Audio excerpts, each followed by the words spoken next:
Ladusing go back. Sing ha thâu. Ladusing ha thâu.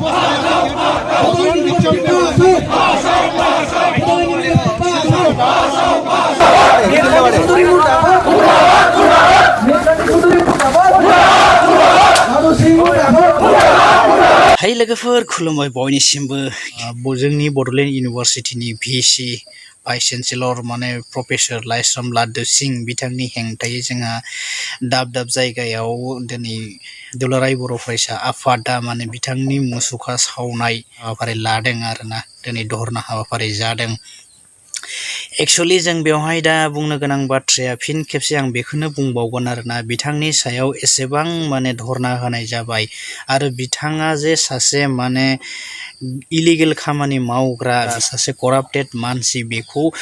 Proof मोननाय जाखाबाय दाय मोननानै बिथांखौ अलरेडि एरेस्ट खालामनाय जाखाबाय नाथाय थेवब्लाबो दिनै बिथांखौ मानो बेनिफ्राय होखारनाय जायाखैसै मानो बिनिफ्राय बोखारनाय जायाखैसै थ' बियो बिराद साननो गोनां बाथ्रा दुखुनि बाथ्रा आरोना थ' बेनि थाखाय जों बयबो खामानि मावनांगोन दायो ज' खामानि मावो बे बड'लेण्ड इउनिभारसिटिया बर' हारिनि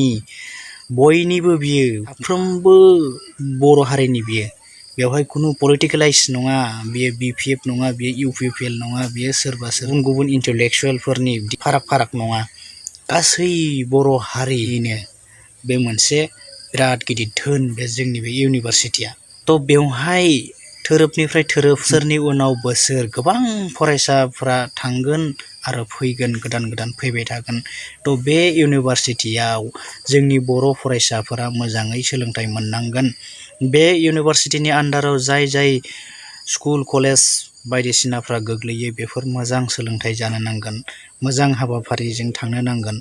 बेनिखायनो दिनै बैबायदि सासे एकदम माने हारामि खामानि मावग्रा बे प्रफेसर लाइस्राम लादुसिंनि हेंथायै जों बयबो ज'यै ओंखारबोनानै माने बिनि हेंथायै सोमावसारनांगौ बिनि हेंथायै खामानि मावनांगौ बिथांखौ पार्मानेन्टलि बिनिफ्राय होखारनायनि खामानिखौ मावनो नांगौ आरोना दिनै राजनैतिक दोलोफोराबो खौसे जानानै फैनो नांगौ बिथांनि हेंथायै गुबुन इन्टेलेक्सुवेलफोराबो दिनै राव होनांगौ माथो होनांगौ बिनि सायाव खामानि मावनो नांगौ मानो थाखाय मा रहस्य दं बिथांखौ बिनिफ्राय होखाराखै बिनि अनगायै बे इउनिभारसिटिखौ सामलायनो हानाय मानसि गैला नामा दिनै बिथां थानायखायसो सोरबा गभर्नरा दं नामा बिथां थानायखायसो सोरबा आसाम सरकारा दं नामा बिथां थानायखायसो दिनै गुबुन अफिसारफ्रा दं नामा बिदिथ' नङा दिनै मानि थाखाय बिथांखौ होखारनो हायाखै मानो थाखाय बिथांखौ बोखाराखै बे आसरित बाथ्रा नोंथांमोना मा सानो कमेन्ट बक्सआव खिन्थाहरबानो जाबाय थ' भिडिअखौ मोजां मोनदोंबा मोनसे लाइक खालामदो चेनेलाव गोदानबा बे चेनेलखौ साबस्क्राइब खालामदो एसेनोसै